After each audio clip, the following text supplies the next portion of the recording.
Hi guys, good afternoon. तो कैसे हो आप लोग सब? खाना वाना हो गया एकदम मस्त, बढ़िया। चलो तो मजा करते हैं आज फिर से। तो हम लोग ये कुछ ऐसा डायग्राम ऐसे कुछ बनाए थे मतलब मैंने बनाया था, आप लोग सुन रहे थे। हमारे कुछ दोस्त आए थे मशीन पे काम करने के लिए और पूरा डिस्कशन हो रहा था। तो वो कौन से रन में बात हो रही थी दोस्तों? शॉर्ट रन में बात हो रही थी। शॉर्ट रन में एक फैक्टर क्या होता है? फिक्स्ड होता है, बाकी सारे क्या होते हैं? कितना बढ़िया एकदम। तो इस लॉ को क्या नाम देंगे अपन? Law of variable proportions. बराबर है एकदम? यस। चलो सो अभी कुछ अच्छा काम करते हैं अपन, मजा आएगा एकदम। रेडी सब लोग? ओके। ये डायग्राम आप देख रहे हो, इस डायग्राम में आपको क्या नजर आ रहा है? टीपी है, एपी है और एमपी है। अब इसको बहुत अच्छे से ना डिटेल में जो है ना हम लोग दोस्तों इसको स्टडी करेंगे इसको। और अब ये ऐसा डायग्राम क्यों है, क्या है, ऐसे इसको अपने को समझने का है। ये अभी बेटा हल्लू बात करे से थोड़ा, है ना? चलो तो अभी अगर आप देखोगे यहां पे, इधर मेरे पास ध्यान देने का, तो यहां पे अगर आप देखोगे तो पहला अपना जो फोकस है वो इधर है, टीपी के ऊपर। दिख रहा है क्या आपको? नहीं दिख रहा है आपको? देखो तो सही, ये टीपी जो है ना, ये बॉक्स में दिख रहा। गौर से देखो इस टीपी को, क्या हो रहा है ध्यान से देखना। 100, 210, 330, 430, 520, 720, 750, 750। क्या हुआ इधर? 750 पे इधर पहुंचा। मैक्सिमम पे पहुंचने के बाद वो क्या हो गया बेटा? 740 हो गया। तो ये क्या, कौन सा होगा ये? 750। और उसके बाद गिरना चालू हो गया। सही है ना एकदम? तो इसीलिए आप देख रहे हो पहले वो बढ़ रहा है बढ़ रहा है बढ़ रहा है बढ़ रहा है बढ़ रहा है बढ़ रहा है और फिर उसके बाद डायग्राम समझ में आया आपको? और टीपी अगर आप देखोगे, रुक जा बेटा, तो एक टीपी अगर आप देखोगे तो ये सबसे ज्यादा है, हाईएस्ट है। एपी और एमपी से भी टीपी ज्यादा है क्योंकि वो क्यूमुलेटिव इफेक्ट है ना वो।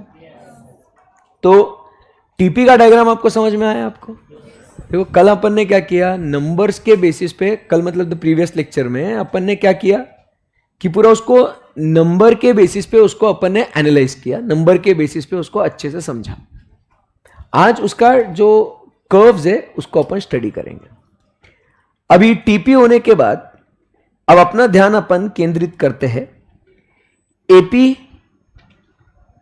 और एमपी के ऊपर। अब देखो एपी और एमपी की अगर बात करें तो वो क्या दिख रहा है?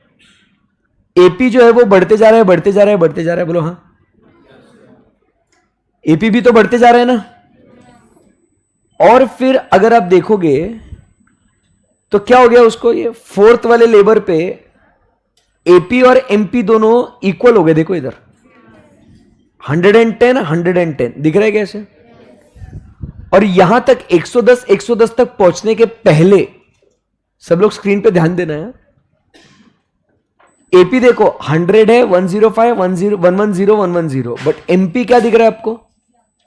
एमपी क्या दिख रहा है आपको? एपी से ज्यादा है या एपी से कम है? एमपी एपी से ज्यादा है ना? हाँ। और फिर एमपी आपको दिख रहा है पहले मैक्सिमम पे पहुंच रहा है, इधर दिख रहा है आपको? एमपी क्या हुआ इधर? 120 पे पहुंचा ना, और फिर एमपी गिरा, है कि नहीं? तो अगर अपन डायग्राम पे देखें तो जो ब्लू वाला कर्व है वो कौन सा है दोस्तों? एमपी। और पर्पल वाला कर्व जो है वो कौन सा है? एपी। दोनों साथ में शुरू होते हैं 100 पे। बोलो हाँ या ना? बट फिर ग्रेटर कौन है? एमपी। और दोनों बढ़ रहे हैं। यहां पे अगर आप देखोगे तो इधर क्या बोलेंगे? What is this? इधर क्या हो जाएगा, ये 120 पे पहुंचा नहीं है, एमपी पहले मैक्सिमम पे पहुंचा, बोलो और फिर वो गिरा, कौन गिरा, और वो गिरा, बट एपी तो बढ़ते ही जा रहा है। अब देखो 100, 105, 110, 110, एपी यहां पे, एपी इधर मैक्सिमम पे है, बोलो हाँ या ना। एपी मैक्सिमम पे पहुंचा और एमपी गिरा, तो दोनों इक्वल हो गए, 110 110 देखो, तो 110 110 इक्वल हो गए, मतलब दोनों इंटरसेक्ट हो गए उस पॉइंट पे, है कि नहीं। तो एमपी पहले मैक्सिमम पे पहुंचा, फिर एमपी गिरा, बट एपी बढ़ते जा रहा है, और एपी मैक्सिमम है 110 पे, नंबर पे देखो एपी मैक्सिमम है 110 पे, और वहां पे एमपी गिर के दोनों इक्वल हो गए, तो दोनों इंटरसेक्ट हो गए। उसके बाद वक्त, हालात, जज्बात बदल गए। फिर क्या हुआ, आप अगर देखोगे तो एपी भी गिर रहा है और एमपी भी गिर रहा है, दोनों गिरे हुए, अरे मतलब कर्व्स दोनों गिरे हैं, एमपी भी गिर रहा है और एपी भी गिर रहा है, बट ज्यादा तेजी से कौन गिरा, एपी भी तो गिर ही रहा है, बट एमपी, तो आप देख रहे हो एमपी एकदम से गिरा और एपी गिर रहा है, but AP is greater then MP, क्या बच्चों, बोलो हाँ या ना। फिर एक पॉइंट के बाद क्या हुआ, सर ये तो एमपी जीरो होके नेगेटिव भी होता है, क्या यहां पे हमको वो जीरो होके नेगेटिव भी दिख रहा है क्या अपने को, तो ऐसा कुछ ये डायग्राम है। Sounds good. आगे क्या हुआ बेटा, उनको बोल जरा बाहर आवाज मत करो, और वो क्लासरूम के दरवाजे खुले होंगे तो बंद कर देना, ठीक है। चलो आप लोग ध्यान देंगे इसको वापस से, तो यहां तक क्लियर है। तो कर्व्स ऐसे वैसे कैसे, समझ में आया आप लोगों को, बोलना पड़ेगा आपको कुछ, कर्व्स ऐसे क्यों है आपको समझ में आ गया ना। तो क्या अभी हम लोग आगे बढ़ सकते हैं यहां से, ठीक है। अभी इसमें और अपने को डिटेल में चर्चा करनी है, मतलब ये इतना ही नहीं है, अभी तो इसमें और कहानी है, और डिस्कशन है, और मजा आने वाला है। तो देखो अभी फोकस करते हैं। अभी इस लॉ ऑफ वेरिएबल प्रोपोर्शंस में 3 स्टेजेस होते हैं, कितने स्टेजेस, 3। तो इसमें फर्स्ट स्टेज किधर एंड होती है, तो फर्स्ट स्टेज जो है दोस्तों, it ends where AP is equal to MP. पहला स्टेज कहां खत्म होता है दोस्तों, when AP is equal to MP. इसको अपन स्टेज 1 बोलेंगे, क्या बोलेंगे इसको, stage 1।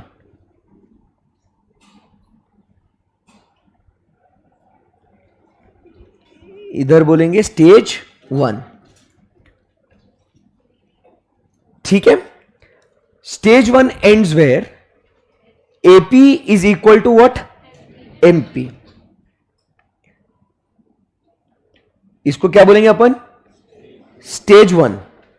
Are we good, yes sir. Stage 2 जो है, stage 2 ends when MP is 0 and you can see that TP is what, maximum. Number से भी आप देख सकते हो, आपको दिख रहा है यहां पे एमपी 0 हो गया, कोई भी अपना ध्यान यहां वहां भटकाएगा नहीं। आपको क्या दिख रहा है, एमपी 0, और यहां पे आपको दिख रहा है टीपी इज व्हाट, मैक्सिमम। समझ में आया। और जैसे ही एमपी गिरने लगा, नेगेटिव हुआ एमपी, तो टीपी भी क्या हुआ बच्चों, गिरने लगा। समझ में आया आपको। सो इधर जो है इसको अपन क्या बोलेंगे दोस्तों, इसको अपन बोलेंगे stage 2। This is called as stage 2, ठीक है। इधर लिख देता हूं ऐसे सिर्फ, स्टेज 2, करेक्ट है एकदम, यस। और उसके बाद जब एमपी नेगेटिव होता है, तो यहां पे हम लोग कौन सी स्टेज कहेंगे दोस्तों, very simple, this is called as, this over here is called as stage 3। समझ में आया आप लोगों को। सो कौन से स्टेजेस है अपने पास, स्टेज 1, स्टेज 2, स्टेज 3। स्टेज 1 कहां एंड होता है? When MP is equal to AP। दिख रहा है आपको? Yes sir. तो जो ब्लू लाइन आपको दिख रही है, जो मैंने ड्रॉ करी है, ये वाला जो पार्ट है, इधर अपन क्या बोलेंगे इसको? This is stage 1। Are we good? फिर उसके बाद स्टेज 2 कहां है बोला हमने? When AP is maximum and MP is 0। तो ये वाला जो पार्ट है, इसको अपन क्या बोलेंगे दोस्तों? स्टेज 2। मतलब मैं आपको नंबर्स पे भी बता रहा हूं और आपको डायग्राम पे भी दोनों को रिलेट कर रहा हूं। समझ में आया आपको?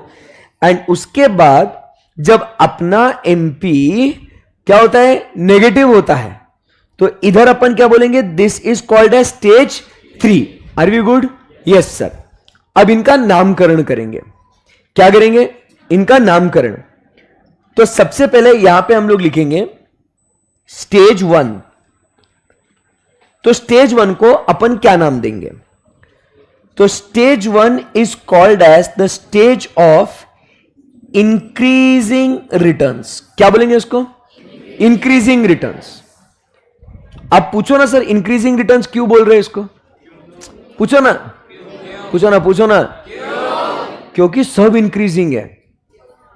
आप देख रहे हो टीपी बढ़ रहा है, एपी भी बढ़ रहा है, एमपी भी बढ़ रहा है। बट आप बोलोगे सर यहां पे तो एमपी गिर रहा है बाद में। एमपी भले ही गिर रहा है बाद में, बट फिर भी एपी से ज्यादा है ना। इसीलिए इस स्टेज को हम नाम देते हैं as stage of increasing returns. बराबर एकदम? Yes sir.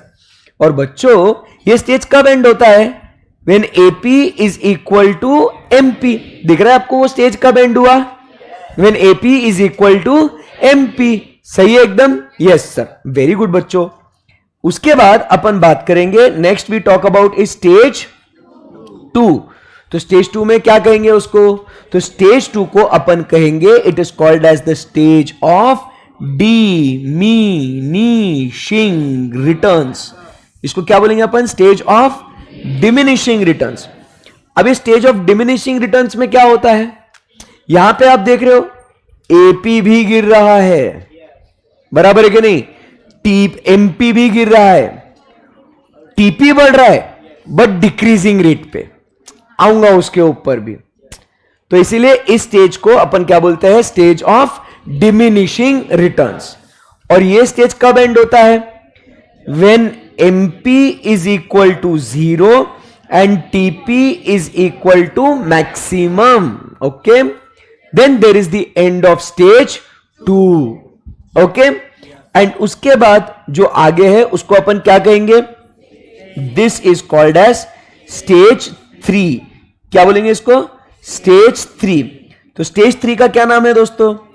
तो स्टेज 3 को अपन नाम देते हैं एज नेगेटिव रिटर्न्स। तो मुझे बताओ स्टेज 3 को नेगेटिव रिटर्न्स, एनी गेसेस क्यों बोलते होंगे? क्योंकि MP is negative, growth rate is negative, TP is falling. समझा बात को? तो इसलिए हम लोग यहां पे क्या बोलेंगे? Because sir MP is equal to negative and TP is falling. समझ में आया आपको? सो ये 3 स्टेजेस, ये खास बातें हो रही है इसके अंदर। बोलो कौन सी बात हो रही है? 3 स्टेजेस। कौन से 3 स्टेजेस? Stage 1, stage 2, stage 3। आराम से इसको लर्न करने के हिसाब से नहीं पढ़ना है, इसको समझना है अपने को स्टेप बाय स्टेप। ओके, तो स्टेज 1 को क्या बोलेंगे? Stage of increasing returns. Stage 2 को एंड स्टेज 3 को नेगेटिव रिटर्न्स। स्टेज 1 कब खत्म होगा? When AP is equal to MP. Correct है एकदम? Yes sir. स्टेज 2 कब एंड होगा? When MP is 0 and TP is maximum. Correct है एकदम? Yes sir. एंड उसके बाद क्या हो जाएगा? The balance is what? Stage 3, जिसके अंदर क्या होता है? MP is negative and TP is falling. Correct है एकदम? Anyone, any query, any difficulty? No sir. Very good.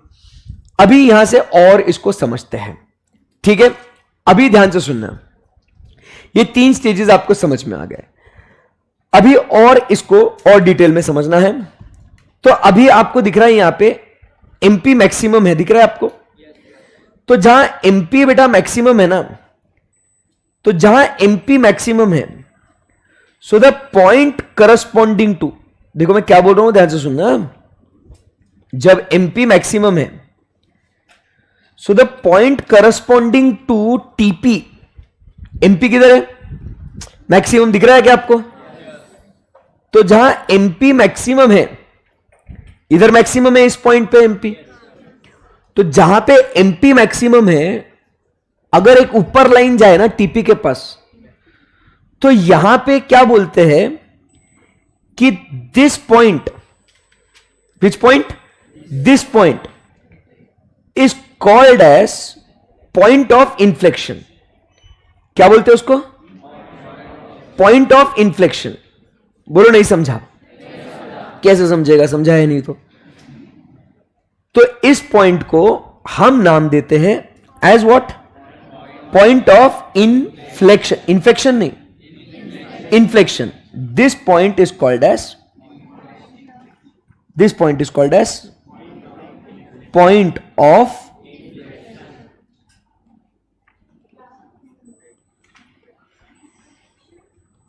Inflection. अभी आप पूछेंगे sir what is this point of inflection, पूछेंगे कैसे? ध्यान से सुनो, this point is called as point of inflection. अभी क्या होता है इस पॉइंट पे, सुनो गौर से।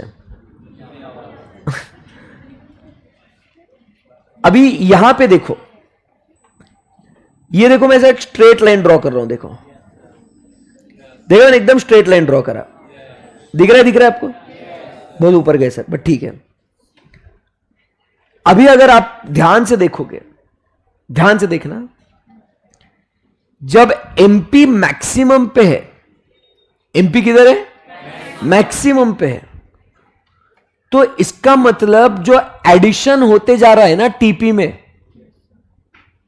वो इंक्रीजिंग रेट पे है। समझ में आया? वो क्या हो रहा है? इंक्रीजिंग रेट पे। इसीलिए इधर इस पॉइंट पे क्या होता है ना दोस्तों, टीपी जो है इस पॉइंट पे,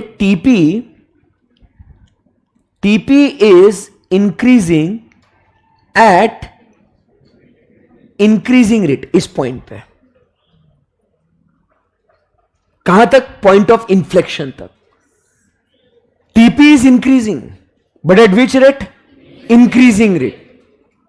अब नंबर पे फोकस करो, 100, फिर उसके बाद कितना ऐड हुआ? 210। मतलब 100 पे 100% ऐड नहीं हुआ, 100 का 200 नहीं हुआ, 100 का 200 हुआ क्या? अगर 100 का 200 होता तो हम लोग क्या बोलते? कांस्टेंट रेट से बढ़ रहा है या 100% से। यहां पे it is increasing at more than 100%। समझ में आ रहा है आपको? It is increasing at more than 100%। तो अपन क्या बोलते हैं कि sir TP is increasing at increasing rate. Are we good? Yes sir. उसके बाद देखो 210 का 310 नहीं हुआ, वो कितना हुआ? 330, मोर देन 100% अगेन। फिर 330 का 440। सो जो इंक्रीमेंट जो हो रहा है ना, वो कितना हो रहा है? मोर देन 100%। समझ में आ रहा है आप लोगों को?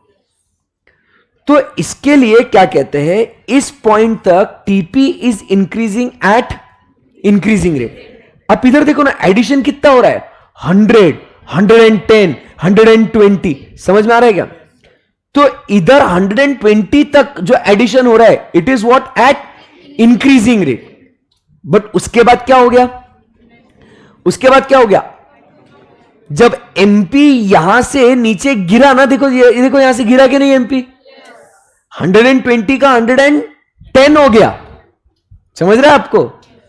तो इधर से आप देखो तो टीपी बढ़ रहा है। ध्यान देने का सबने, स्क्रीन पे बहुत भारी चीज चालू है, ये डायग्राम पूरा समझ में आना बहुत जरूरी है। तो टीपी अभी भी बढ़ रहा है, दिख रहा है क्या आपको? बट मैंने वो हाइलाइटर से एक स्ट्रेट लाइन ड्रॉ किया, आपको दिख रहा है आपको? तो उससे क्या नजर आ रहा है? ऐसा स्ट्रेट रॉकेट के जैसे ऊपर अभी ग्रोथ हो रहा है क्या? अब सर वो ग्रो हो रहा है, बट अभी वहां पे वो बेंड हो रहा है सर। उसका उधर कर्व है, दिख रहा है क्या आप लोगों को? देखो अच्छे से देखो, देखो उधर मैंने इसीलिए वो इमेजिनरी लाइन जो ड्रॉ करी है वो आपको समझ में आ रहा है कि जब एमपी तेजी से बढ़ रहा है ना तो उस समय पे TP is increasing at increasing rate, but जब एमपी गिरना चालू हो जाता है तो उस समय पे no doubt TP will increase. But अपन क्या बोलेंगे sir, TP will increase but TP is increasing at what, decreasing rate. समझ में आ रहा है आपको? TP is increasing but at which rate, decreasing rate. देखो ऐसा वो नीचे से कर्व आया ना, ऐसा फ्लेक्स आया, वो ऐसा फ्लेक्शन, डिफ्लेक्शन, फ्लेक्स। समझ आया आपको? इसीलिए जहां से TP is increasing at increasing rate, but क्या हो गया, ऐसा कर्व आया ना उधर। आपको मैं बराबर से हाथ पे करके दिखा रहा हूं, दिख रहा है क्या आपको? ये कौन सा रेट है? ये ग्रोथ रेट है, बट ये ऐसा उसमें बेंड आ गया, फ्लेक्स आ गया ये। तो इसलिए यहां से अपन क्या बोल रहे हैं, there is a point of inflection. समझ में आया आपको? ऐसा है। फिर इधर क्या होता है इस पार्ट में वापस से no doubt TP is what, increasing. दिख रहा है क्या आपको? वापस से अपन क्या बोल रहे हैं, TP is increasing but eight what, decreasing rate. बोलो यस और नो। तो स्टेज 2 में आपको दिख रहा है स्टेज 2 में एमपी गिर रहा है, स्टेज 2 में एमपी गिर रहा है, एपी गिर रहा है और टीपी इंक्रीज हो रहा है, no doubt, but at decreasing rate. इसीलिए उस स्टेज को हम लोग क्या नाम देते हैं, diminishing return, stage of diminishing returns. समझ में आया आप लोगों को? एंड फिर उसके बाद लास्ट में अपन क्या देखते हैं, TP, simple TP is decreasing, खत्म। समझ में आया आपको? Anyone, any query, any difficulty? No sir. So वापस एक बार मुझे बताइए हमने क्या क्या पढ़ा। Stage 1, stage 2, stage 3। समझ में आ रहा है? धीरे धीरे, एकदम से नहीं समझ में आएगा। वो डायग्राम बहुत ट्रिकी और बहुत कॉम्प्लिकेटेड है। वो अपन चाहेंगे उसको सिंपल करे करके, ठीक है ना। सो टीपी, एपी और एमपी की बात हो रही है, डायग्राम्स हमने देखे। सो आप मुझे बताइए क्या हो रहा है यहां पे। स्टेज 1 कहां पे एंड होता है, when AP is equal to MP, good, yes. Stage 2, when MP is 0, TP is maximum, good, yes sir. And उसके बाद stage 3, MP is negative, बराबर, and TP is falling, good एकदम, yes. अब उसके बाद मुझे बताओ कि जो MP maximum है, when MP is the point corresponding to TP, that point is called as point of inflection. क्यों? क्योंकि till that point TP is increasing at increasing rate, but after that point TP is increasing, yes, but at decreasing rate.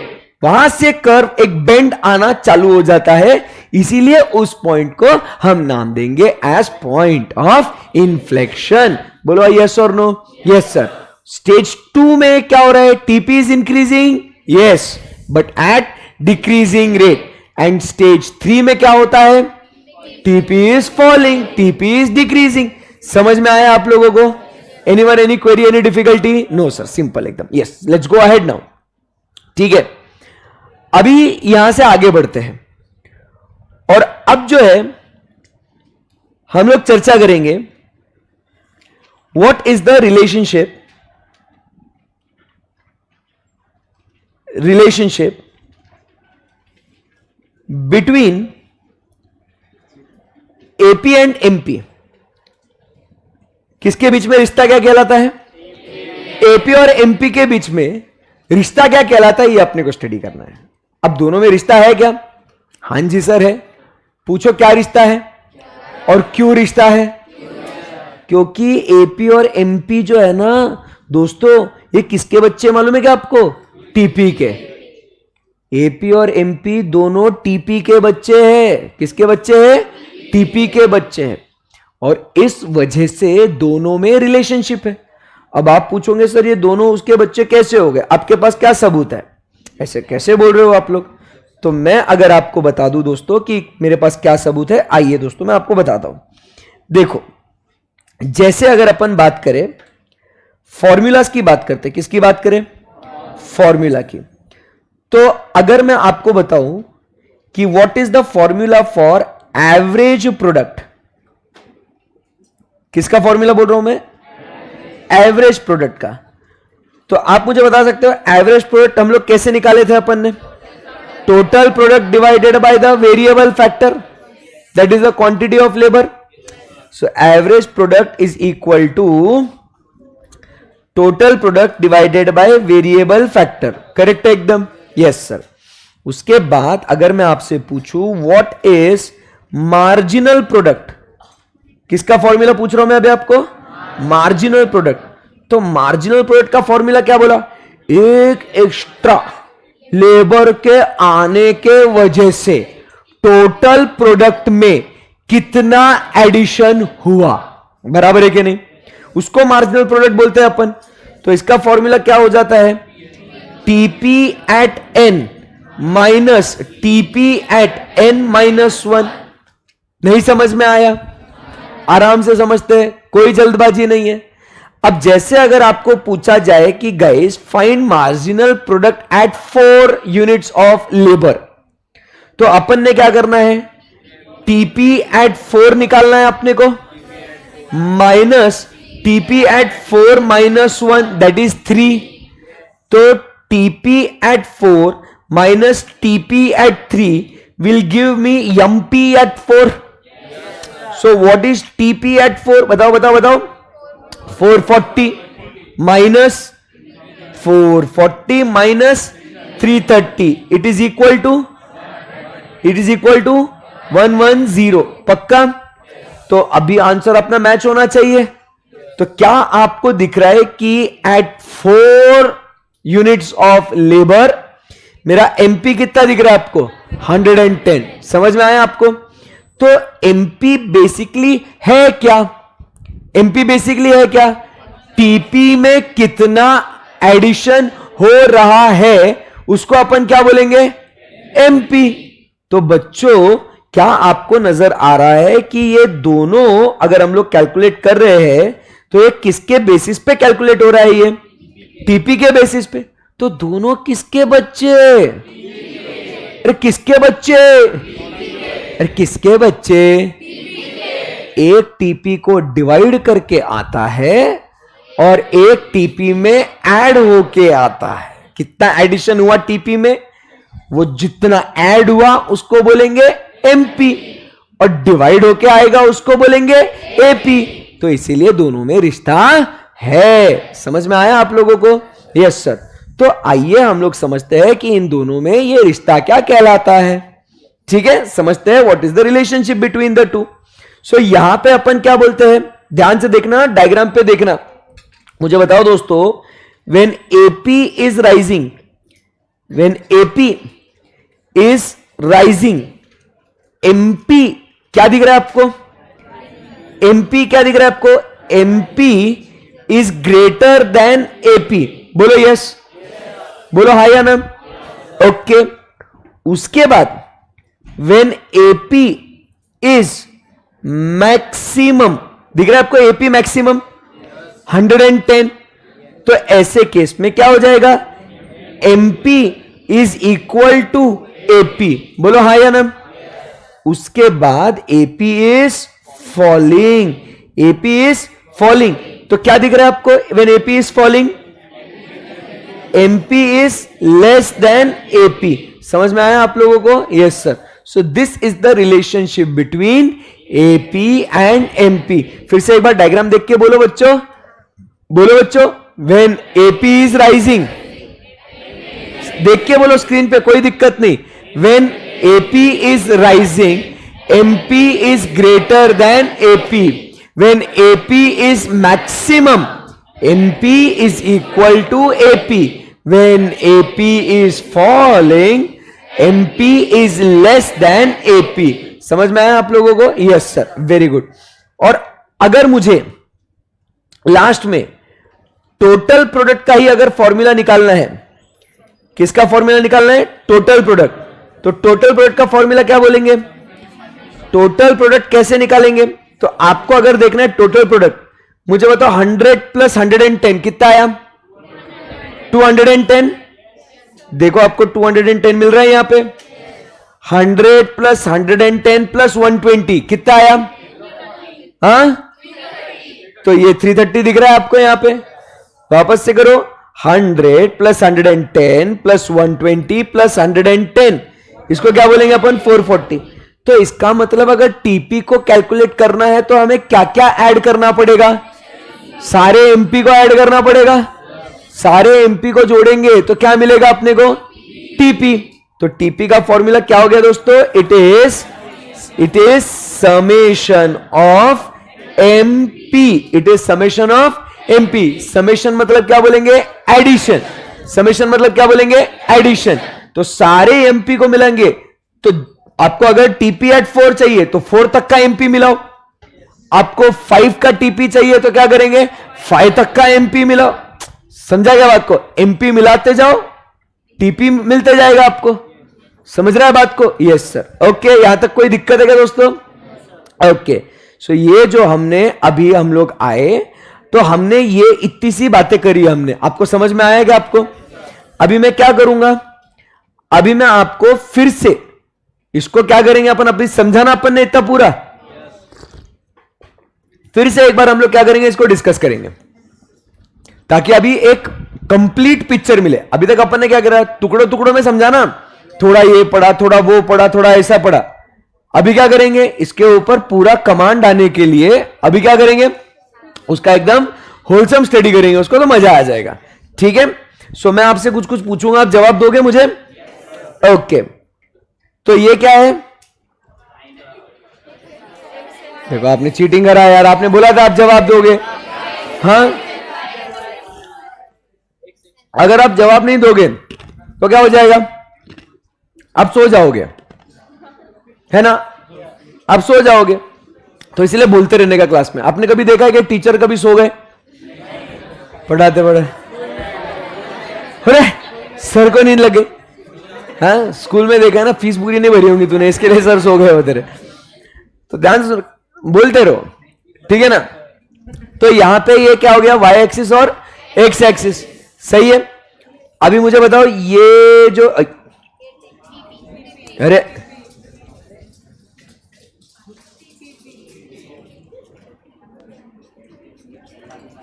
कौन सा curve है?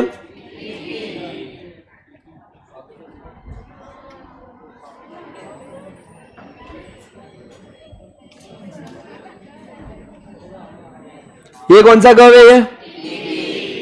हाँ, okay.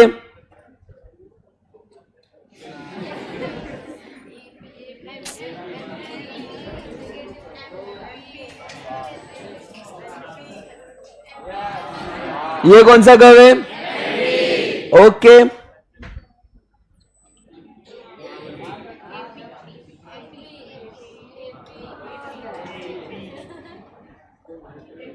ये कौन सा curve है? Last time. हाँ, आप बोलो। नहीं अच्छा लग रहा? नहीं अच्छा लग रहा ना? वापस बनाइए अपन। ये कौन सा कर्व है? अब लास्ट में एक बार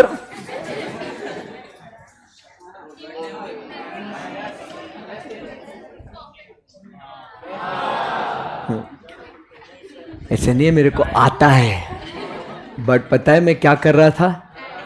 आप मेरे मजे ले रहे थे, मैं भी आपके मजे ले रहा था। पूछो कैसे?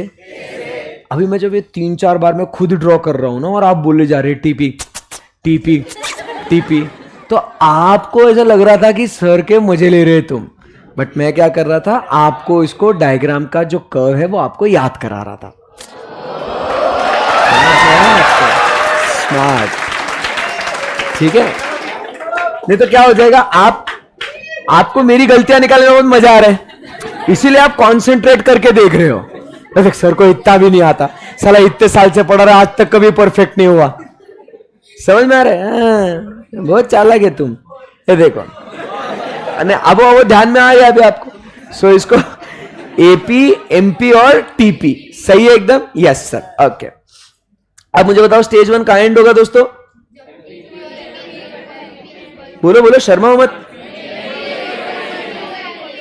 जब ये दोनों का मिलन होगा, किनका मिलन होगा? देखो एटलीस्ट इनका तो मिलन हो रहा है, तुम्हारा कैसे होगा बेटा? तू पढ़ाई कर रहा ना? हो गया मिलन? किनका मिलन हो गया? एपी और एमपी का। और जब जहां वो मिलते हैं वहां क्या होता है? वहां स्टेज 1 खत्म हो जाता है, बराबर। और फिर वो प्रस्थान करते हैं अपने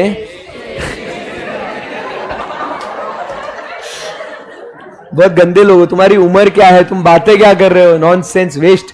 ठीक है, तुम्हारे मम्मी पापा को बोलना पड़ेगा ये सब, छिछोरे लोग हैं।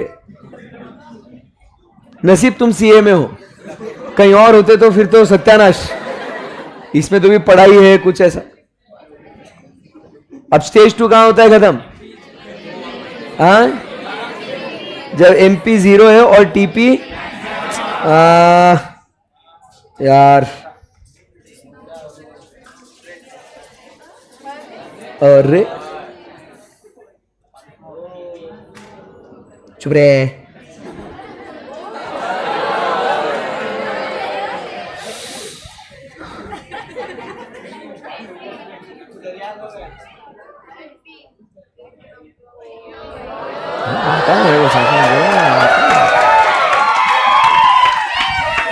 नसीब से हो गया एक में, नहीं तो पचका होता।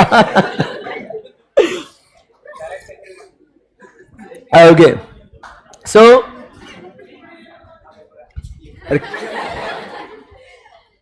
क्या हो रहा था देखो? हाँ, क्या कर रहा था? अच्छा, हो गया क्या बेटा? अच्छा, तुझे तो जोर जोर से काहे कम कर रहा था? सबको सुनाई दे रहा, तू क्या कम कर रहा, क्या ज्यादा कर?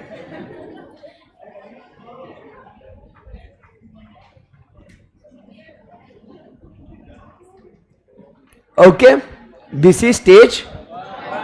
अभी हम लोग चलेंगे स्टेज 2 का एंड होगा।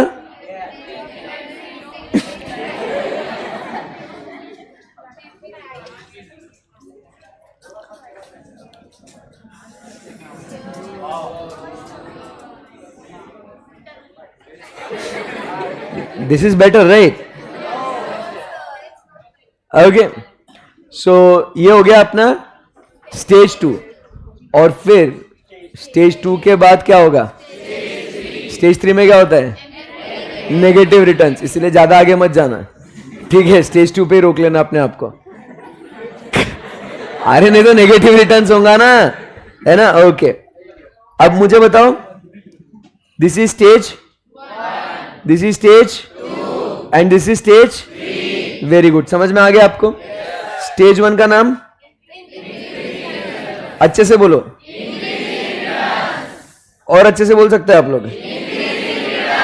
Very good. स्टेज 2 को क्या बोलेंगे? डी नी। कितने क्यूट हो आप लोग।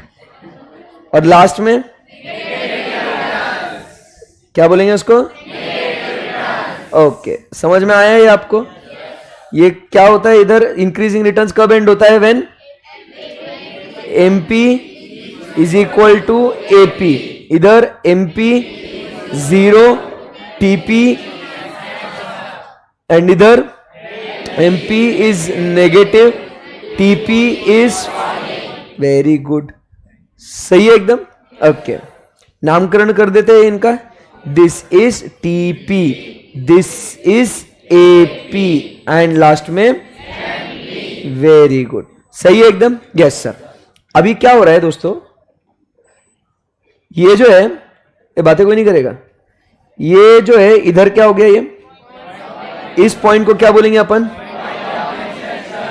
Point of. अभी पूरा ध्यान में आ रहा है क्या? क्या टोटलिटी में अभी समझ में आएगा ना कॉन्सेप्ट? ठीक है, इसको क्या बोलेंगे? Point of inflection. अभी अगर पॉइंट ऑफ इन्फ्लेक्शन बोल रहे तो अपन क्यों बोल रहे हैं इसको ऐसा पॉइंट ऑफ इन्फ्लेक्शन? देखो वापस आ गया, देखो ऐसा है ना, कितना सही ड्राइंग कर रहा हूं मैं। सो ऐसा पॉइंट ऑफ इन्फ्लेक्शन क्यों बोलेंगे? क्योंकि यहां से क्या हो रहा है? TP is increasing but at a decreasing rate. So यहां से यहां तक क्या हुआ? TP is increasing at increasing rate, बराबर। इधर क्या हो रहा है, TP is increasing at decreasing rate, बराबर। Yes sir. एंड इधर क्या हो रहा है आगे फिर से, TP is increasing at decreasing rate, बराबर है। Yes sir. एंड इधर क्या हो जाएगा, टीपी इज बेचारा फॉलिंग, बराबर है एकदम। Yes sir. आगे बढ़ सकते हैं हम लोग।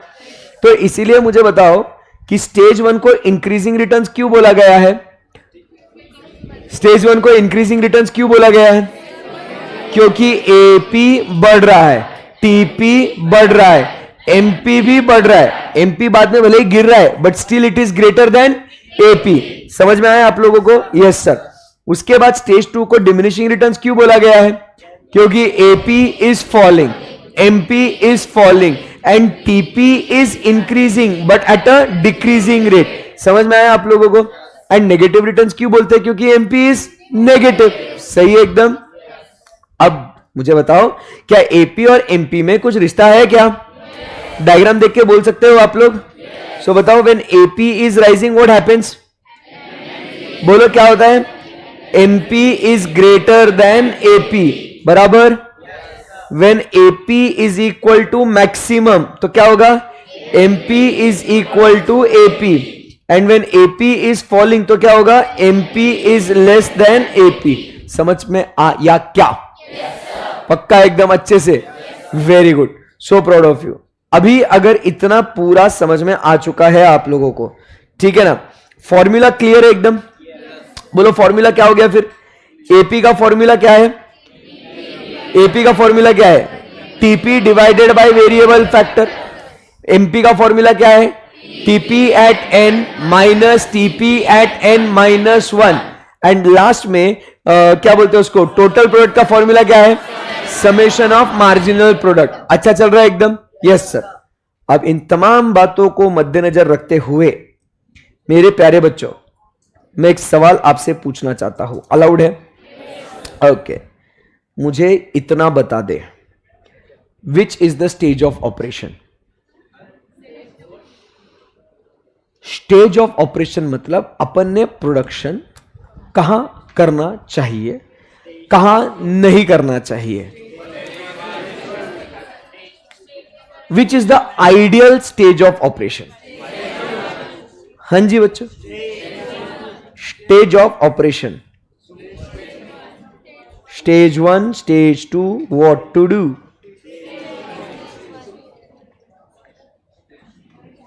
Stage of operation. अरे बुक में देख के आंसर तो मैं भी बता दूंगा यार।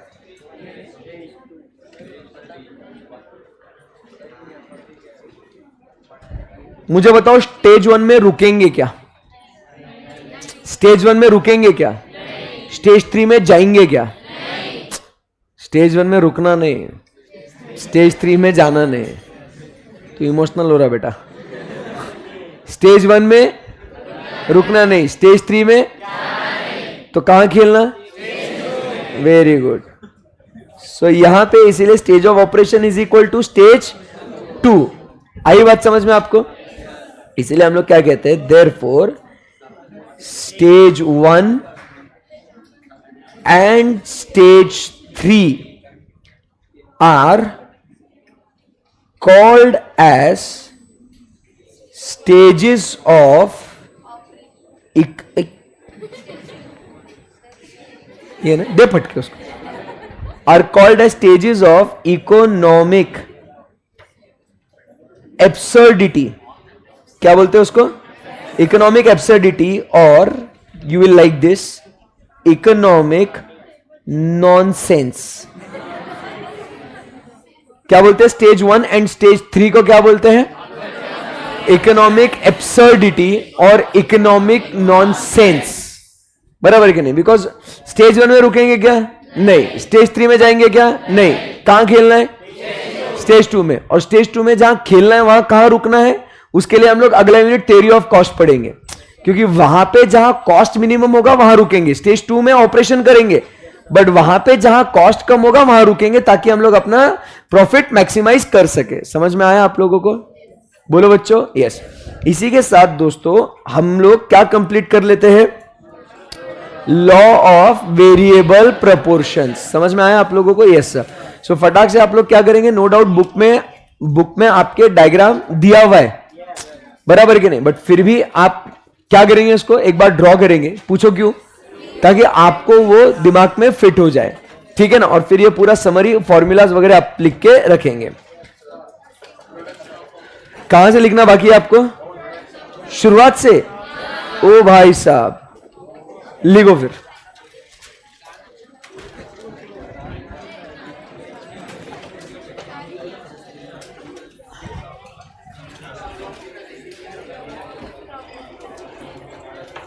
कर दे बेटा फुल स्क्रीन।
ਪਿੱਛੇ ਮਰਾ ਜਗ ਜਾਣਦਾ ਉਹ ਨਹੀਂ ਪਰ ਮੇਰੇ ਲਈ ਮਰਦਾ ਮੈਂ ਉਹਦੇ ਪਿੱਛੇ ਮਰਾ ਜਗ ਜਾਣਦਾ ਉਹ ਨਹੀਂ ਪਰ ਮੇਰੇ ਲਈ ਮਰਦਾ ਕਦੇ ਇਸ ਫੁੱਲ ਤੇ ਕਦੇ ਉਸ ਫੁੱਲ ਤੇ ਯਾਰ ਮੇਰਾ ਤਿਤਲੀਆਂ ਵਰਗਾ ਕਦੇ ਇਸ ਫੁੱਲ ਤੇ ਕਦੇ ਉਸ ਫੁੱਲ ਤੇ ਯਾਰ ਮੇਰਾ ਤਿਤਲੀਆਂ ਵਰਗਾ यार मेरा तितलियां वर्गा यार मेरा तितलियां वर्गा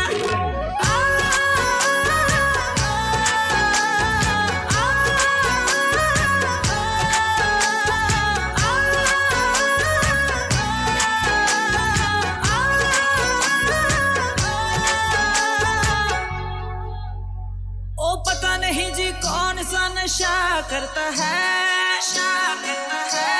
यार मेरा हर एक से वफा करता है ओ पता नहीं जी कौन सा नशा करता है यार मेरा हर एक से वफा करता है छुप छुप के बेवफाइयों वाले दिन चले गए आंखों में आंखें डाल के दगा करता है मैं जानती तू मेरे नानी भानी तुम लोग फास्ट फास्ट लिखो गाइस, कम ऑन।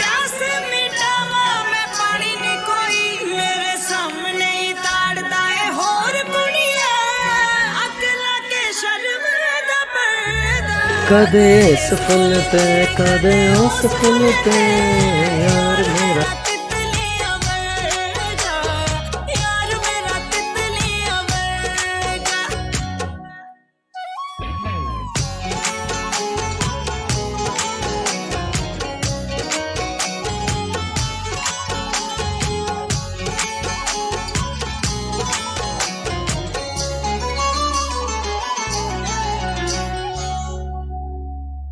ਉਹਦੀ ਅੱਖ 'ਚ ਸੂਰਜ ਏ ਤੇ ਅੱਗ ਦਾ ਬਾਦਲ ਏ ਮੈਨੂੰ ਲੋਕਾਂ ਨੇ ਸਮਝਾਇਆ ਸੀ ਜਾਨੀ ਤੇ ਪਾਗਲ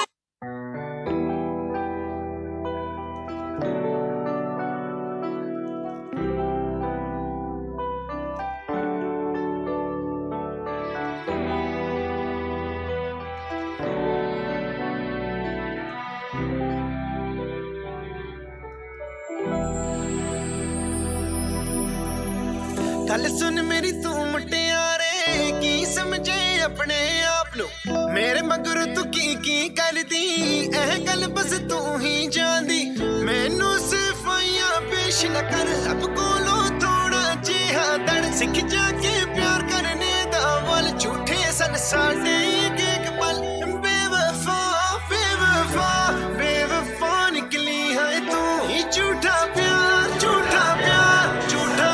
कैसे आशिक है सारे, हाँ?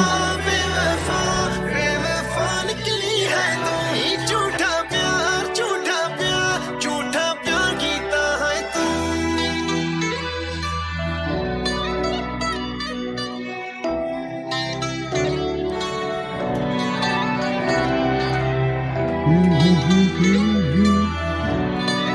कोई रोना मत, आ बस तू रोना मत तू।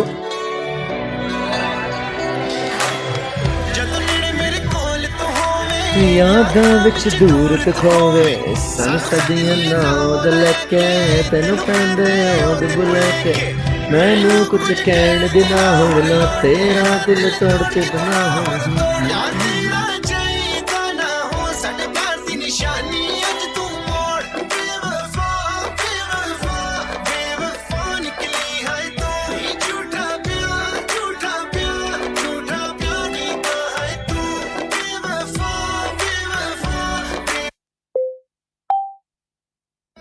निकली है तू ही, झूठा प्यार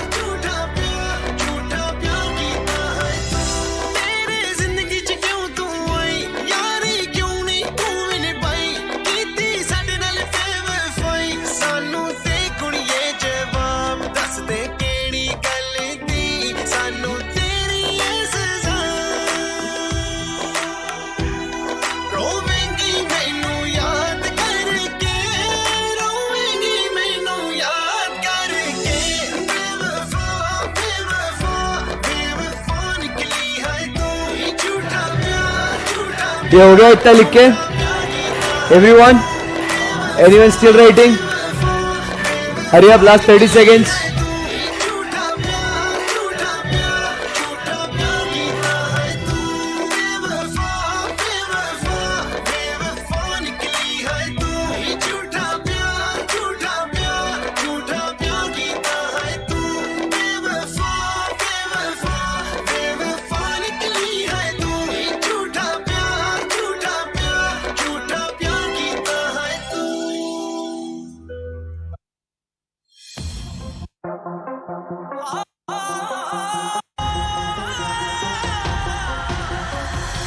मेरे गम को, मेरी आह के कहर को, अपनी खुद गर्जी का अंजाम देखेगी।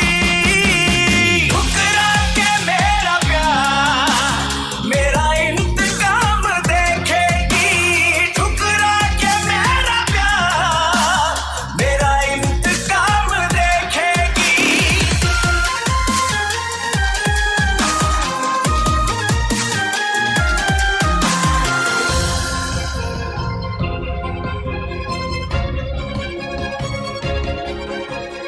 चाहत का सिला जालिम, मतलब ही दिया तूने। मजबूर ना थी फिर भी धोखा किया तूने। नफरत को मेरी अब तू सुबह शाम देखेगी। ठुकरा के मेरा प्यार, मेरा इंतजार अरे तुम्हारा हो गया क्या लिख के?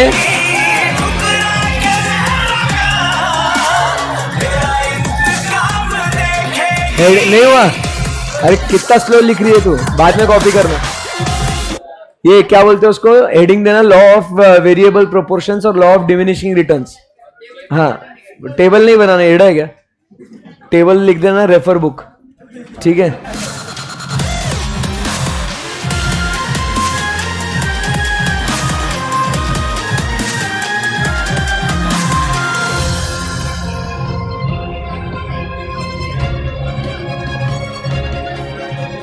तूने हर सितम जो मुझ पे कुछ सोच के किया है, कुदरत ने सिला उसका आखिर तुझे दिया है। दुनिया शिकस्त तेरी सरेआम देखेगी। ठुकरा के मेरा प्यार, मेरा इंतकाम देखेगी। ठुकरा के मेरा प्यार, मेरा इंतकाम देखेगी। चलो हुआ गया? कमान कमान कमान, राइट फास्ट, अच्छे से डायग्राम बनाओ।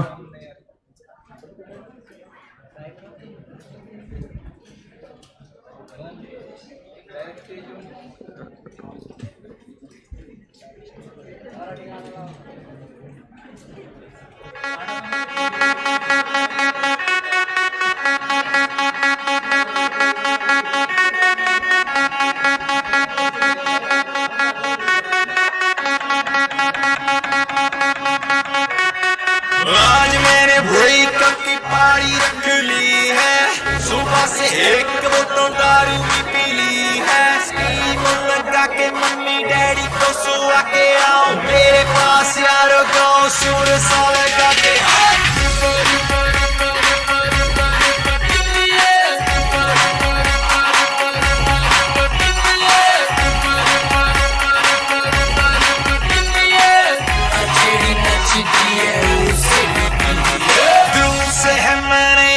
इसको निकाला दिल तो है पागल जो फुटकता था साला फिंगर दिखाई इसकी फोटो भी चलाई फिर फ्लश में बहा के तोड़ी तुमने किसी रात इस बात पे उठाओ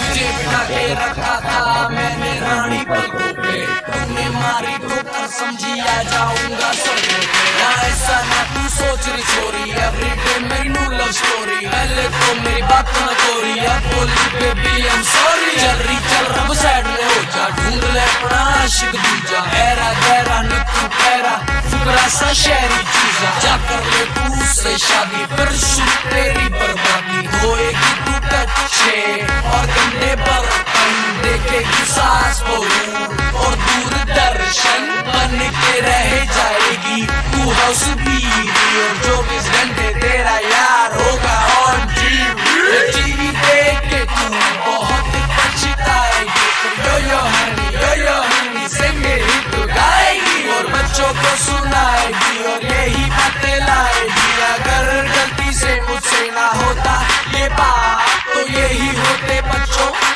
तुम्हारे बाप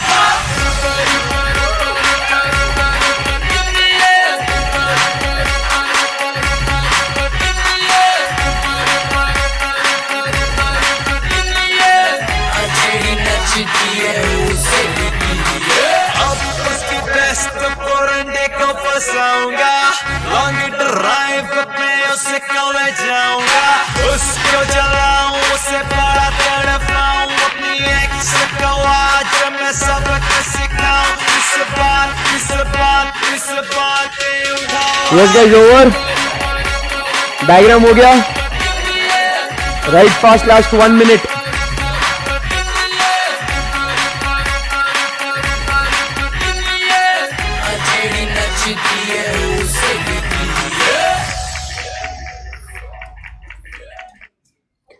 चलो गाइस डन कितना लिखोगे भाई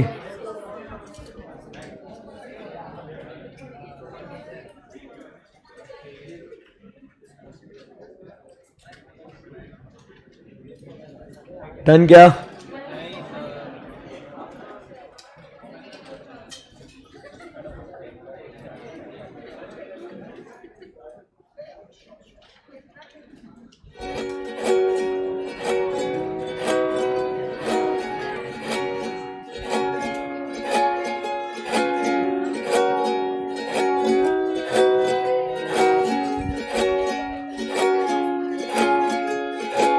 नहीं है ये बातें नहीं फिर इस मोड़ पर हम मिले हैं न जाने अब मिलेंगे हम कभी तो रुक जाओ एक पल यहाँ पे ये नर्म चादरों की सिलवटें तुझे अभी बुला रही हैं न जाओ दूर इनसे कहे ये सुकून कहाँ पे है हासिल दिल को मेरे ये बता कि मीलों का ये फासला चलो राइट फास्ट अलग आसमां भी है तो क्या ये दिल न माने ये गाड़ियों की ऐसी दौड़ सा तेरा भी दिल दौड़ता है हाँ जा रहे हो दूर तुम तो क्या मैं ही तो दिल का मुसाफिर तो एक बार फिर तू हंस के जरा देख ले मेरी इन आँखों में मैं कैद कर लूं हर वो पल तेरा तेरी ये बातें जो है तो और क्या है ये बातें बता, क्यों अब दिन भी ढलता नहीं ये ना हो तो।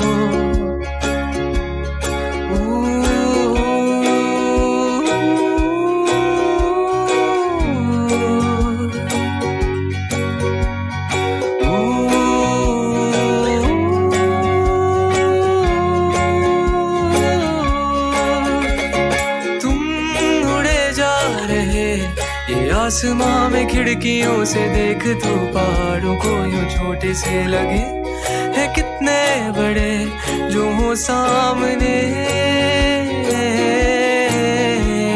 दूर जो है खड़े उन्हें भी ये हमारी जिंदगी यूं तितलियों सी छोटी छोटी सी लगे है कितनी बड़ी नहीं जानते। खाली घर तेरा ये चाबियों की गूंज ऐसे तुझे डरा रही, तू डरना नहीं मैं हूँ यहीं पर। अब अलग आसमां है और है जमीन भी कुछ अलग सी, पर मिलोगे जब कभी तो देखना तभी मैं कुछ अलग नहीं।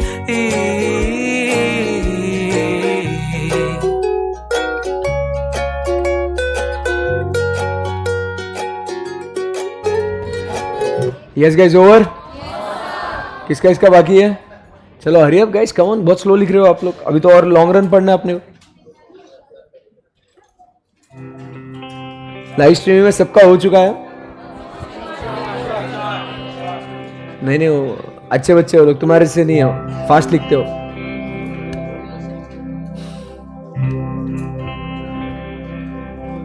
तुम हो तो गाता है दिल,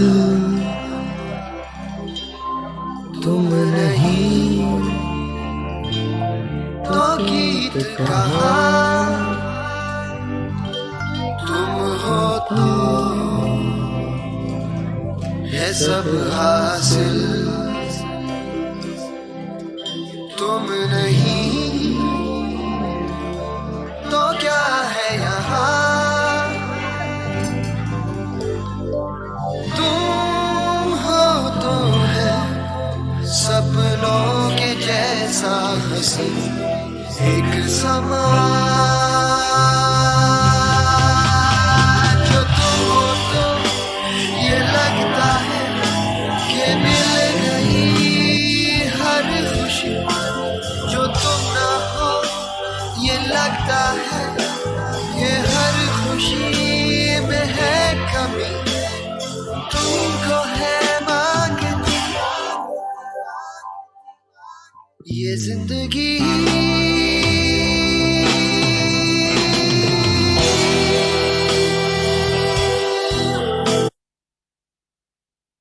बस हो गया, बहुत लिख लिया आप लोगों ने अभी।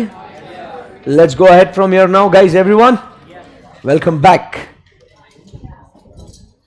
So law of variable proportions के सारे पॉइंट्स आपको बहुत अच्छे से समझ में आ चुके होंगे, बोलो हाँ या ना?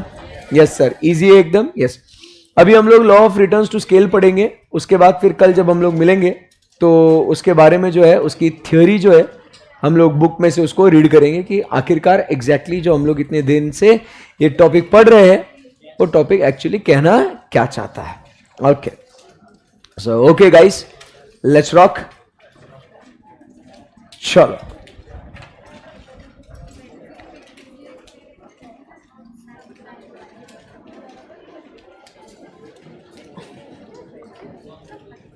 अरे मैं पढ़ा रहा हूं मैं।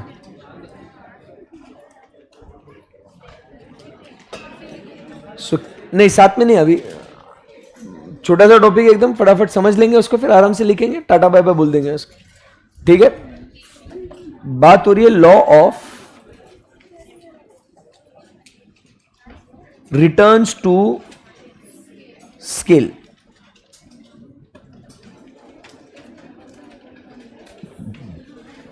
किसकी बात हो रही है? Law of returns to scale. अभी law of returns to scale में हमने क्या बोला था, आपको याद है क्या कुछ? सो ये हमने बोला था this operates in the short run और लॉन्ग रन। तो मैं यहां पे क्या लिखूंगा, this law operates in long run. Okay okay, साथ में मत लिखो, आराम से समझते जाओ बस उसको। उसके बाद here what is happening, all factors are variable. सारे फैक्टर्स वेरिएबल है। जो शॉर्ट रन में जो फैक्टर्स फिक्स थे, क्या बोला, जो शॉर्ट रन में जो फैक्टर्स फिक्स थे वो भी आप क्या हो जाते हैं, वेरिएबल हो सकते हैं। ठीक है ना। तो अभी इसका डायग्राम हम लोग समझते हैं। पहले फिर से मैं बता दूं, इसका डायग्राम भी बहुत एकदम ट्रिकी है। ठीक है, एकदम ध्यान से सुनना। इसमें भी 3 स्टेजेस है, तो कंफ्यूज नहीं होना चाहिए कहीं। ठीक है ना। तो अभी आ जाइए, इसके बारे में समझते हैं। ध्यान से देखना इसका डायग्राम कैसे है। इसमें भी 3 स्टेजेस। This is stage 1। ध्यान से देखना। उसके बाद दिस इज स्टेज 2। कॉन्सेंट्रेट करते जाना, कभी भी खत्म हो सकता है। And this is stage 3। खत्म। कंफ्यूजन नहीं होना चाहिए। सो 3 स्टेजेस कौन से हैं? Amazing. Stage 1, stage 2 and stage 3। अच्छा है कि नहीं? लिखना नहीं अभी तक। जो लिखेगा वो 3 अटेम्प्ट बैक टू बैक चिपक के पक्के उसके देख लो। जो भी लिखेगा वो 3 अटेम्प्ट बैक टू बैक, कितना ही कर लो। ध्यान से सुनना। अभी इसके अंदर स्टेज 1 को क्या बोलते हैं? ध्यान से सुनना। स्टेज 1, इधर ऊपर लिखता हूं मैं स्टेज। तो स्टेज 1 जो है, इस स्टेज को कहा जाता है कि स्टेज ऑफ इंक्रीजिंग रिटर्न्स। क्या बोलते हैं? It is called a stage of increasing returns. ठीक है, दिख रहा है ना आपको? ऊपर जा रहा है। Then we have is stage 2। तो स्टेज 2 को ध्यान से, बुक में पढ़ के स्टाइल मत मारो, ध्यान दो। तो stage 2 is called as, it is called as the constant returns. Stage 2 is called as what? The stage of constant returns. And उसके बाद लास्ट में जो है स्टेज 3, उसको अपन बोलते हैं the stage of decreasing returns. इसको क्या बोलते हैं अपन? Stage of decreasing returns. तो कौन से 3 स्टेजेस है बच्चों? Increasing returns, constant returns and decreasing returns. Clear एकदम? यस। अभी इसका मतलब क्या होता है, आइए समझते हैं। देखो यहां पे क्या होता है, अपन इनपुट और आउटपुट की बात करते हैं, बराबर है कि नहीं? और सारे इनपुट क्या है? वेरिएबल है। तो इस पर्टिकुलर कॉन्सेप्ट में क्या होता है कि अगर बच्चों हमने 10% इनपुट दिया, कितना, और आउटपुट यदि 10% से ज्यादा आया, लेट अस से 20%, not necessarily 20%, but let us assume 11% भी आया तो भी उसको इंक्रीजिंग बोलेंगे। समझा क्या बात को? नहीं तो आप इसको रूल ऑफ थंब बना दोगे, आप बोलोगे यही पत्थर की लकीर है कि 10% तो 20%, 20 तो 40। ऐसा नहीं बोल रहा हूं मैं क्या बोल रहा हूं, अगर 10% इनपुट दिया और 10% से ज्यादा आउटपुट आया तो इसको अपन क्या बोलेंगे? अपन इंक्रीजिंग रिटर्न। समझ में आया आपको? Yes sir. अगर हमने 10% इनपुट दिया और 10% ही आउटपुट आया तो इसको क्या बोलेंगे अपन? Constant return. समझ में आ रहा है आप लोगों को? As the name suggest constant, जितना इनपुट दिया उतना ही आउटपुट आना है। क्लियर एकदम? Yes sir. बट अगर 10% इनपुट दिया और अगर 5% ही आउटपुट आया तो इसको अपन बोलेंगे डिक्रीजिंग रिटर्न। समझ में आ रहा है आपको? तो यहां पे आपको क्या नजर आ रहा है? 3 स्टेजेस में increasing returns, constant returns and decreasing returns. Clear है एकदम? Yes sir. अब इधर एक खास बात जो आपको ध्यान में रखनी है, जो एग्जाम में बच्चों को कंफ्यूजन क्रिएट होता है ऑप्शंस में लेके, तो आप ये बात को ध्यान से सुनना। देखो इन तीनों स्टेजेस में, इंक्रीजिंग, कांस्टेंट या डिक्रीजिंग में, तीनों स्टेज में क्या होता है? आउटपुट आता है, but the proportion of output will vary in accordance with the input and that will define the stage। Sir ज्यादा इंग्लिश हो गई, एक साथ आपने इतनी इंग्लिश बोल दी है ना। ध्यान से सुनो फिर से एक बार। देखो इन तीनों स्टेजेस में क्या होता है? आपने इनपुट दिया तो आउटपुट आना ही है बाय डिफॉल्ट। बोलो यस और नो। भाई इनपुट दिया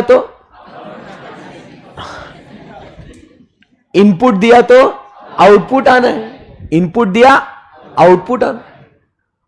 तीनों स्टेज में आउटपुट आएगा। इनपुट दिया तो हाँ, अब कहां पूछ रहे हो मेरे को नहीं मालूम, बट मैं बता रहा हूं आपको। इनपुट दिया तो आउटपुट, बट वो कहता है the proportion of output will be different. Output कभी कम ज्यादा हो सकता है। समझा बात को? आपने जितना इनपुट दिया कभी कभी उससे ज्यादा आउटपुट आ जाता है। समझ में आया चिंटू? जितना इनपुट दिया उससे ज्यादा आउटपुट आया तो क्या बोलेगा तू?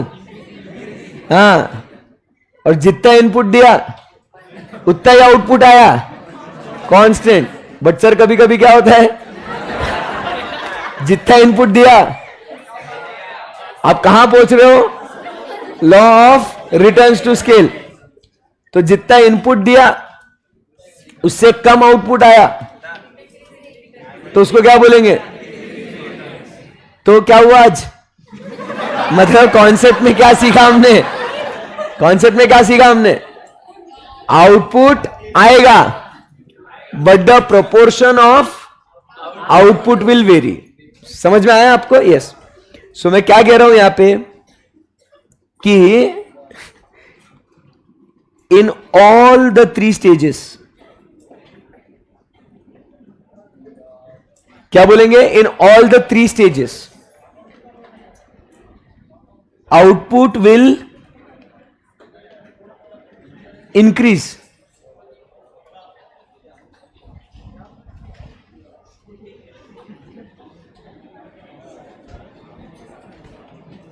थोड़ा और जोर से बोल ले। बोल बोल। नहीं, माइक दो। डर नहीं लगता तेरे को? इन ऑल द 3 स्टेजेस हम लोग क्या बोल रहे हैं? The output will increase but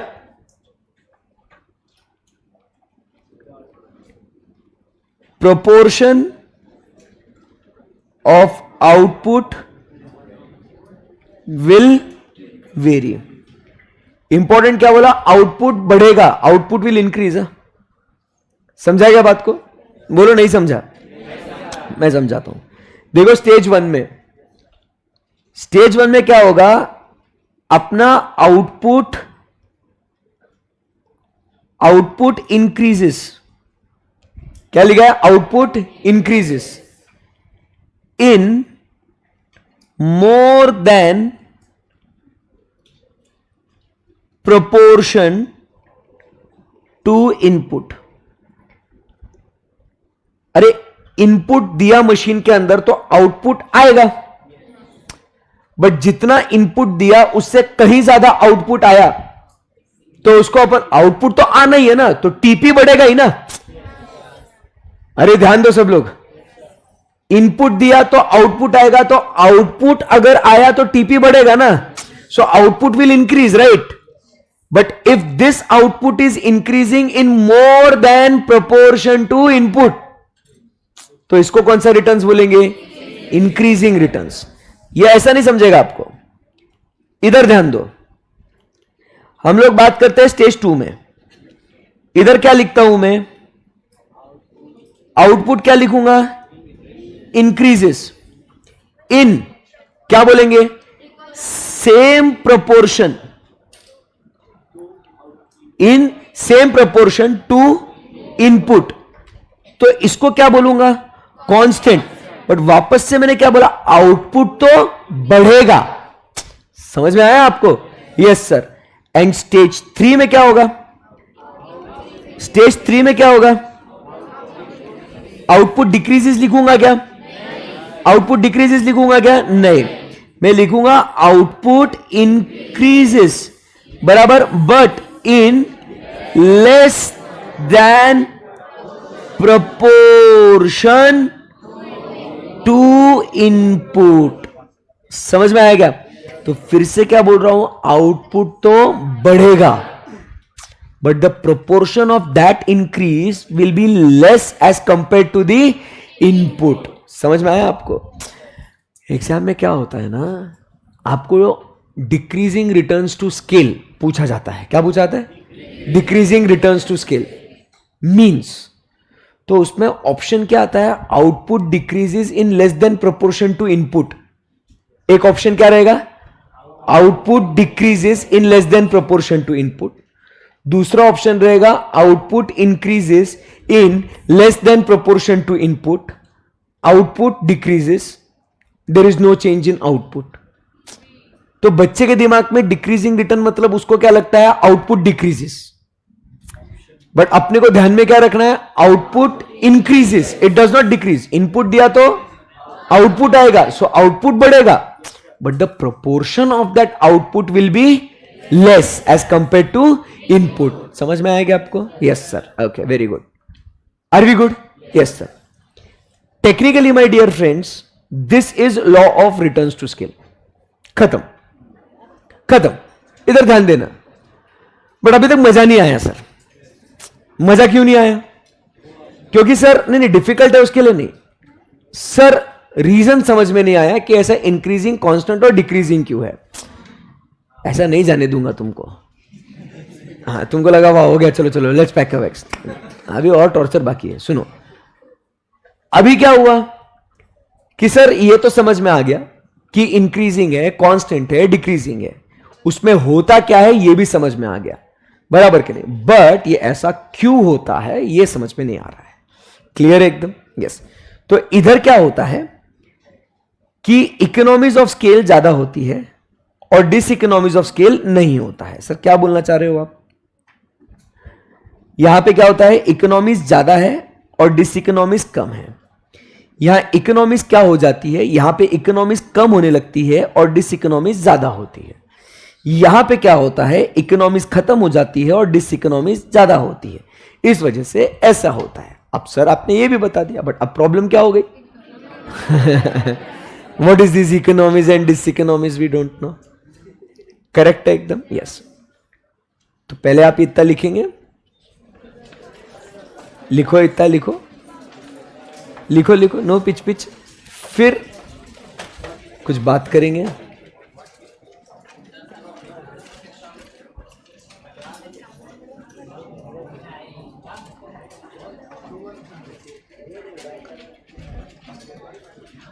ये वाला टॉपिक होने के बाद फिर आई स्टार्ट टेकिंग 2 आवर्स के लेक्चर्स हैं वापस से. ये अपना थ्योरी ऑफ प्रोडक्शन खत्म हो जाएगा ना, फिर थ्योरी ऑफ कॉस्ट जब स्टार्ट करेंगे ना, उसके बाद से वापस से 2-2 घंटे के लेक्चर लेना चालू करूंगा. अभी कैसे 1.5 घंटा ले रहा हूं ना मैं? नहीं, 1.5 घंटा ही ले रहा हूं मैं. 2:20 2:25 को स्टार्ट कर रहे हैं, 4 o'clock को आई एम लीविंग यू. उसके बाद I again start taking 2 hours के लेक्चर्स, 3 आवर्स के लेक्चर्स. जिंदा नहीं छोड़ूंगा तुमको.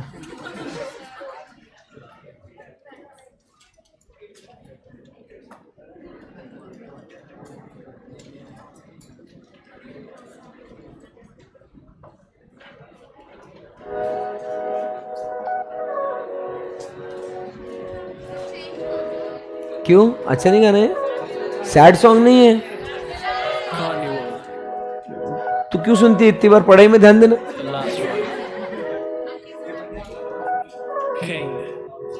तू आके देख ले ओ मैंने रातें कितनी सारी तेरी यादों में गुजारी सोनिए सोनिए तू आके देख ले ओ मैंने रातें कितनी सारी तेरी यादों में गुजारी सोनिए सोनिए लोग कहते बेचारा जरा पूछो तो क्यों हारा जब प्यार मिला नहीं तो दिल का कत्ल करना वो बना डाला ये झूमता आवारा कैसे जीता चला जा रहा बेखौफ निगाह मेरी झांक के देखो तो ताज बना आ रहा पर तेरे आगे कुछ भी नहीं सब खाक बराबर मैं खो जाऊंगा मिलके मुझसे बात करा कर पर तेरे आगे कुछ भी नहीं सब खाक बराबर मैं खो जाऊंगा मिलके मुझसे बात करा कर के तू मेरी आंखों में है पूरी जचती और तेरे आगे मेरी नहीं एक चलती ये दुनिया वाले निकाले ना कमी मैं अपने ऊपर ले लूं तेरी सारी गलती और मिट जाएंगे ये फासले बन जाएंगे नए काफिले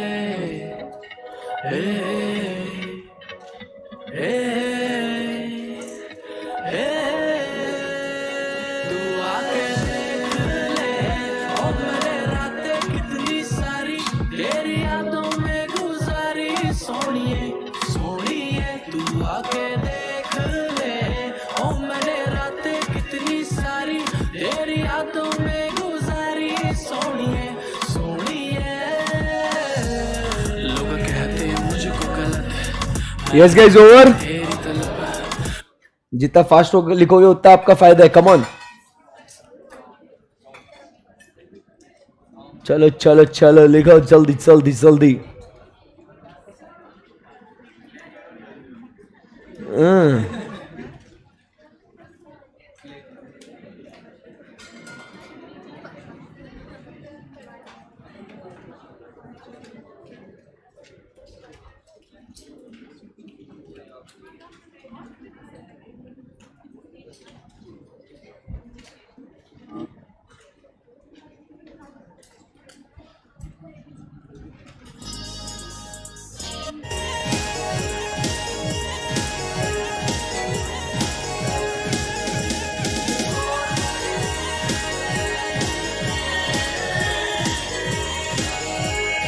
हुआ क्या?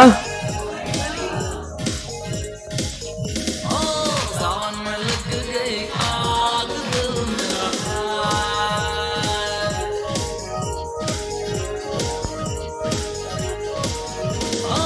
सावन में लग गई आग दिल मेरा सुना हसीना पागल दीवानी सुना हसीना पागल दीवानी आज बस या सारी रात तू मेरा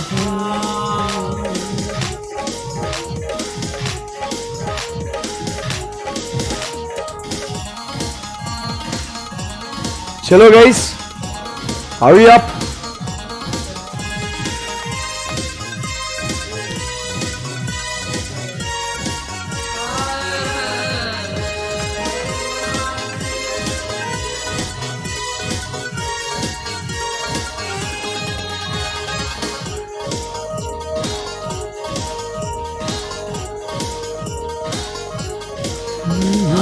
गजरा लगा के आई केस में केस में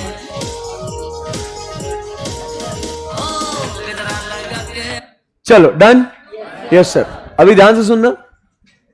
कल जो है हम लोग बातचीत करेंगे कि ये इंक्रीजिंग रिटर्न्स, कांस्टेंट रिटर्न्स और डिक्रीजिंग रिटर्न्स ये कैसे होता है, इसके एग्जाम्पल्स हम लोग समझेंगे प्रैक्टिकली कि सर ऐसे कौन से सिचुएशन में होता है कि अगर हमने इनपुट दिया तो सही में आउटपुट ज्यादा आता है एज कंपेयर टू इनपुट, ऐसा होता भी होगा क्या? कहां ऐसे होता है कि अगर हम लोग 10% इनपुट दे तो एग्जैक्टली उतना ही आउटपुट आता है, और कहां ऐसा होता है जब 10% इनपुट दिया तो उससे कम आउटपुट आता है, मतलब वेस्टेज वगैरह कहीं तो भी होता होगा। तो ऐसे कुछ हम लोग एग्जाम्पल्स देखेंगे, और उसके बाद ये इकोनॉमीज और डिसइकोनॉमीज ऑफ स्केल क्या होता है इसके बारे में हम लोग चर्चा करेंगे। तो ये अपना जो टॉपिक है थ्योरी ऑफ प्रोडक्शन का, ये खत्म हो जाता है, except for that enterprise problems वाला, है ना, जो ओल्ड बैच का है वो। एंड फिर उसके बाद हम लोग इसका जो रीडिंग पार्ट है ये हम लोग करेंगे, and then will move on to the next chapter. Okay, yes sir, thank you very much guys, thank you for your patience, time, see you guys tomorrow, bye bye, have a great evening ahead, Tata.